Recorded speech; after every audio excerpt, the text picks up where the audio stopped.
Earlier this year, to start off a brand new adventure, Pokémon Horizons was released on Netflix, almost an entire year after it debuted in Japan. But let's talk about what's officially available worldwide, because I want those good boy points from Pokémon Company International. So I'm not completely caught up with the series at the moment, but I've at least watched the 34 episodes that are on Netflix. Not divided into seasons, but rather parts 1, 2, and 3. And of course I won't be talking about every single episode because that's a lot, but I'll just go ahead and discuss my thoughts on the show up until the point that you can officially watch on Netflix. I kind of wanted to do this for the first 2 chunks on their own, but I kept procrastinating and now here we are with 3, so let's hurry up before we get any more. Now, I did watch the first 2 episodes of the series when they premiered as basically an hour-long event, and I honestly think that this is one of the strongest starts of any Pokemon series. And fun fact, they actually posted the first 2 episodes on the YouTube channel to get people interested, since you can just watch them there easily for free. For the most part, that's how a lot of Pokemon series begin, with the first 2 episodes forming a single part. This premiere has just about everything: the setup, the introductions, the groundwork for Lico's journey, some action and mystery elements, as well as basic introductions to the other characters. I think it's great and a fun watch that I can easily recommend.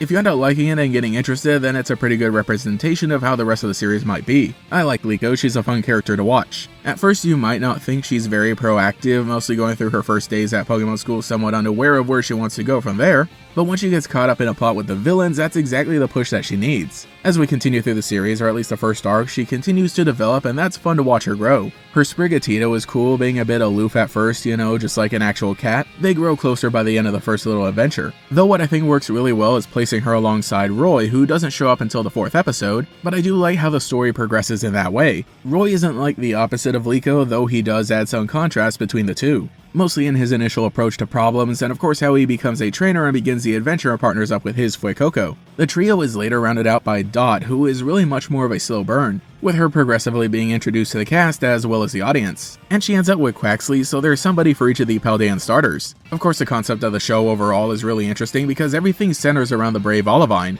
an awesome looking steampunk airship owned by the Rising Voltacklers. I didn't mention it much earlier, but the story is really set in motion once they show up, after being hired by Liko's mother to protect her because another group known as the Explorers wants her necklace. But yeah, having the Brave Olivine as a major setting that allows the characters to travel basically anywhere they want works so well. I don't mean to bash Pokemon Journeys, but the way that the globe-trotting kind of adventure was presented in that show really was missing something. There was a lot of potential in being able to go basically anywhere they wanted, and they did some cool things while they were in various locations, but in the early days it made the series feel a bit too episodic for its own good. Meanwhile, having all the main characters share the same space on a traveling airship allows them to get even closer with each other. It provides some fun world building in how everything functions, it serves as a basis for action set pieces, and it even carries interesting challenges to overcome. And this is kind of what I wanted to get around to. See, while some Pokemon on the ship are owned by the crew, there are a bunch of Pokemon that just decide to hang out on the ship because it's fun. So Fuecoco and Quaxly are introduced early on before they officially partner up with Roy and Dot. That's a fun idea to get to know them a bit as their friendship develops with their trainers. But I cannot believe I've gone this long without even mentioning Freed. Yeah, he's literally that guy. A cool professor who travels around the world, he's got some awesome Pokemon and he's just amazing. While he's basically the most skilled character of the group most of the time, he isn't perfect and he knows when to rely on his friends and fellow crewmates. A few people have said that he's basically Ash Ketchum if he grew up, and not exactly.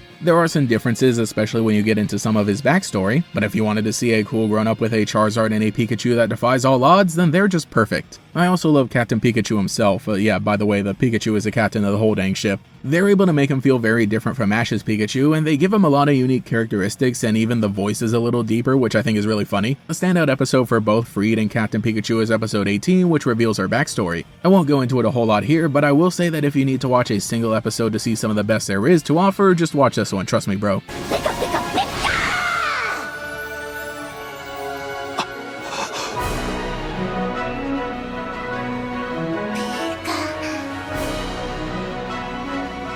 And as you would expect, the rest of the crew are fun additions. They don't get the same spotlight as the 3 kids and Free, but they're still in just about every episode and are great to have around. And I don't mean to diminish their characters because they do all get pretty fleshed out. Watching the series, it was an interesting feeling to just have scenes where 2 adult characters talk to each other. That's something we don't really see all that much in the past, but now it's a common occurrence and I think it's great to treat them all with more importance. It makes total sense too, because if you're going to have a big adventure like this, you're going to need some grown-ups to take care of everyone. In fact, Pokemon Horizons has a pretty large cast and only like 3 of them are kids. Oh wait, and I think Amethio is like a teenager, but hey, that brings me to the villains. So in the series, a group known as the Explorers are the main antagonists. At first we meet a group of 3 who feel a bit like a Team Rocket replacement, though less Jesse James and Meowth and more Butch and Cassidy. but it's pretty quickly revealed that they're some of the lower ranked explorers, and we're then introduced to the rest of the group, who start causing trouble for our heroes pretty quickly. And that's something that I would have really liked to see more with Team Rocket in the previous series. We would eventually, but I admire Pokemon Horizons for establishing the hierarchy pretty quickly.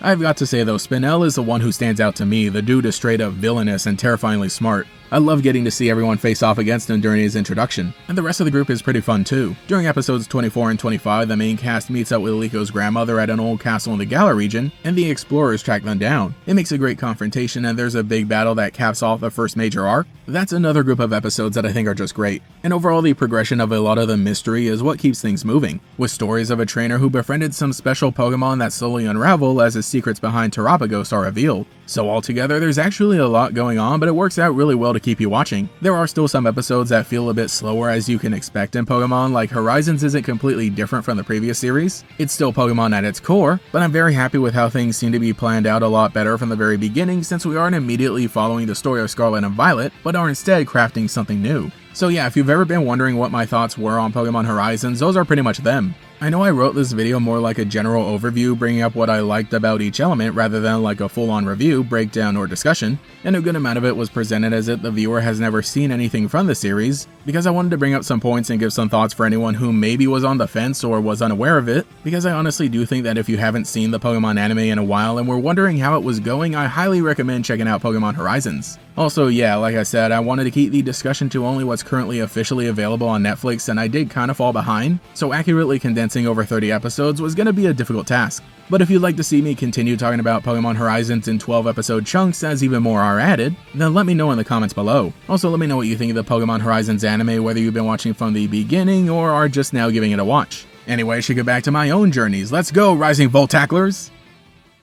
Thank you to every channel member for your support, including the Great Gators, Vossboss, The Keeper, Riley the Fake Dragon Lady, Queued Up, Adam M, Flockster J, Mobile Empire, Slimy Chris, Angel X, Pantheress the Dark, Michael Snyder, Koi13, Cemetery Hill, Pastel Blood, Cosmo Zero, Rainfrux, Cheez-It62, Alex Wish, Shiny Hunter, Lockadox, Gator Kid 509, TF, Mathicalog 947, Taijirai, Justin R, Phantom, and Quago. If you would like to support, see your name here, get access to emotes for comments, live streams, and sometimes early videos, you can become a channel member today. You can also follow me on Twitter as well for more memes. Anyway, this is GatorX, and I'll catch you all later.